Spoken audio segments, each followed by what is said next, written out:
салом бинандагони азиз, имрӯз 23 декабр ва ин сархати хабарҳост дар радиои Озодӣ.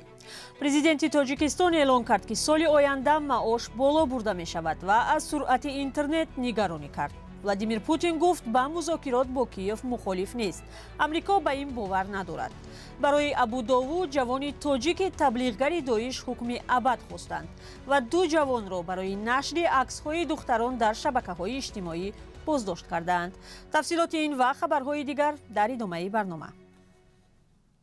Аз соли оянда маошу нафақа дар Тоҷикистон аз 20 то 25% боло бурда мешавад. Дар ин бора президенти Тоҷикистон Эмомалӣ Раҳмон рӯзи 23 декабр дар паёмаш ба парлумон хабар дод. Ӯ қарори пешниҳоди кӯмакпулӣ ба табақаҳои муҳтоҷу фақири кишварро ҳам шарҳ дод. Эмомалӣ Раҳмон гуфт то охири соли равон ба 475 000 шаҳрванди эҳтиёҷманди кишвар кӯмаки якдафаина расонида мешавад. Ба гуфти президент, кӯмаки пулии якдафаина дар ҳаҷми 600 сомонӣ ба ниёзмандон дода мешавад. Барои ин 275 миллион сомонӣ ҷудо шудааст. Беш аз 25% аҳолии Тоҷикистон камбизоат ба ҳисоб мераванд. Маъмулан ба ниёзмандон бо кӯмаки созмонҳои молии ҷаҳонӣ ёрӣ расонида мешавад. Президенти Тоҷикистон дар паёмаш ба парлумон ҳамчунин аз таҳримҳои иқтисодӣ ва суръати пасти интернет дар кишвар гуфт. Дар ин бора 4 соат баъд дар барномаи Ахбори Озодӣ маълумоти бештар хоҳем дод. Президенти Русия Владимир Путин рӯзи 22 декабр гуфт ки кишвараш дар фикри хатми ҷанги Украина буда ба музокирот бо Киев мухолиф нест. Вале мансабдорони амрикоӣ мегӯянд ваз баръакси он аст ва Путин ҳеҷ ишорае ба ҷонибдорӣ аз музокирот нишон надодааст.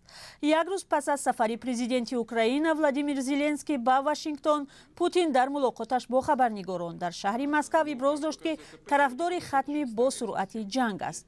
Сухангӯи амнияти миллии қасри сафед Ҷон Кибри мегӯяд амалҳои Путин баръакси ҳолро собит мекунад. Ҳамин гуна котиби давлатии Амрико Энтони Блинкен низ изҳор намуд ки Русия ҳеҷ таваҷҷӯҳе ба ҳалли дипломатии ҷанг дар Украина нишон надодааст. Якзодаи Тоҷикистонро дар Русия бо иттиҳоми хиёнат ба давлат боздошт кардаанд. Додгоҳи ноҳияи Лефортоваи Москав рӯзи 20 декабр қарори ба муҳлати 2 моҳ ба ҳабси пешакӣ гирифтани Фирӯз Дадабоевро содир кардааст. Маркази матбуоти додгоҳ ба хабаргузории расмии русии ТАСС боздошти Додабоевро тасдиқ карда гуфтааст, ӯ шаҳрванди Русия ва зодаи Тоҷикистон аст. Фирӯз Дадабоев ҳоло дар боздоштгоҳи ноҳияи Лефортова нигаҳдорӣ мешавад. Дар бораи нафари боздоштшуда ва мавқеи ӯ дар робита ба ин иттиҳом иттилоъе дастрас нест. Ба ҷуз аз иттиҳоми хиёнат ба давлат, ҷузъиёти дигари парвандаи Додабоев ҳам гуфта нашудааст. Барои ин ҷурм дар Русия то 20 соли зиндон пешбинӣ мешавад. Аз оғози ҷанги Русия дар Украина дар соли равон хадамоти амнияти федералӣ ё ФСБи Русия чандин нафарро бо гумони хиёнат ба ватан боздошту муҷозот кард. моҳи июл президенти Русия қонунеро қабул кард ки тибқи он гузаштан ба тарафи рақиб дар ҷанг баробар ба хиёнат ба давлат аст. Ҷурабек Муродов, ҳунарманди мардумии Иттиҳоди Шӯравӣ, ки аз маҳбубияти тоҷикистониҳо бархурдор аст, 80 сола шуд. Бештар аз овозхонҳои машҳури Тоҷикистон дар пайравӣ аз Ҷурабек Муродов роҳи санъатро пешаи худ интихоб карда, ин овозхонро устоди худ медонанд. дар тӯли 60 соли фаъолияти ҳунарӣ теъдоди алоқамандони ҳунари Ҷурабек Муродов дар кишварҳои минтақа, бахусус дар Узбекистон ба маротиб афзоиш ёфта, ҳунармандони машҳури узбек иҷрои муштараки тарона бо ин овозхони тоҷикро мояи ифтихори худ медонанд. Дар барномаи имрӯзаи Ахбори Озодӣ гузорише бахшида ба зодрӯзи ин ҳунарманд пешкаши шумо мекунем.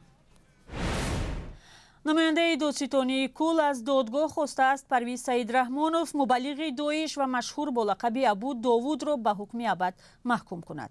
ӯро моҳи сентябри имсол аз Туркия ба Тоҷикистон истирдод карда буданд ва парвандааш дар додгоҳи Душанбе муҳокима мешавад. Як манбаъ дар додгоҳи пойтахт рӯзи 21 декабр гуфт ки ҳафтаи гузашта дар додгоҳ айбдоркунандаи давлатӣ барои Абу Довуд ҷазои сахттаринро талаб кард. با گفته همصحبت رادیوی آزادی در دادگاه پرویز سیدرحمانوف 35 ساله با تروریسم و آدمکشی، گروگانگیری، جلب و شرکت در جنگ‌های خارجی، تشکیل رهبری سازمان تروریستی گمانبر است. مقامات تاجیکستان ابو داود را از تبلیغگران داعش می‌دانستند که به اطلاع آنها ده‌ها جوان را به جنگ در سوریه و عراق برده است. نزدیکانش میگویند سال 2014 از روسیه به صف داعش در عراق پیوست و پس از شکست خلافت خود خوانده به ترکیه گریخت و در آنجا بازداشت شد. مقامات تاجیکستان 2 جوان را برای نشر عکس‌های دستکاری شده و عریان دختران در شبکه‌های اجتماعی بازداشت کردند. وزارت کارهای داخله با نشر یک گزارش ویدیویی گفت ساکنان 21 و 22 ساله ناحیه باباجان غفوروف عکس‌های دختران را از صفحه‌های شخصی آنها گرفته با برنامه فتوشاپ آنها را تغییر می‌دادند و در شکل فحش در اینستاگرام و دیگر شبکه‌های اجتماعی پهن می‌کردند. جوانان بازداشت شده هدف از این عمل خود را جلب تماشابینان و زیاد کردن صفی ابونچیان صفحه‌های خود گفتند. این 2 جوان به مهلت 10 شبانه روز در حبس مأموری گرفته شدند. در یک هفته اخیر مقامات در تاجیکستان از بازداشت 5 نفر خبر دادند که با چنین شیوه به بدنام کردن جوانان مشغول بودند. و حالا از قرب اسعار در تاجیکستان میگوییم. قرب روبل که دیروز به 144 سومانی برابر بود امروز باز پایین‌تر رفت. بانک ملی 23 دکبر 1000 روبل روسی را 142 سومانی و 50 درم مقرر کرده است. 1 دلار آمریکایی 10 سومانی و 20 درم و 1 یورو 10 سومانی و 86 درم تعیین شده است. قرب پول در بانک‌های تجارتی فرق می‌کند. بیننده عزیز برنامه سرخط را اینجا به پایان می‌بریم. خبر و گزارش‌های بیشتر را ساعت 19 به وقت تاجیکستان و ساعت 17 به وقت مسکو در برنامه اخباری آزادی انتظار باشید. تا اون وقت خدا نگهدار.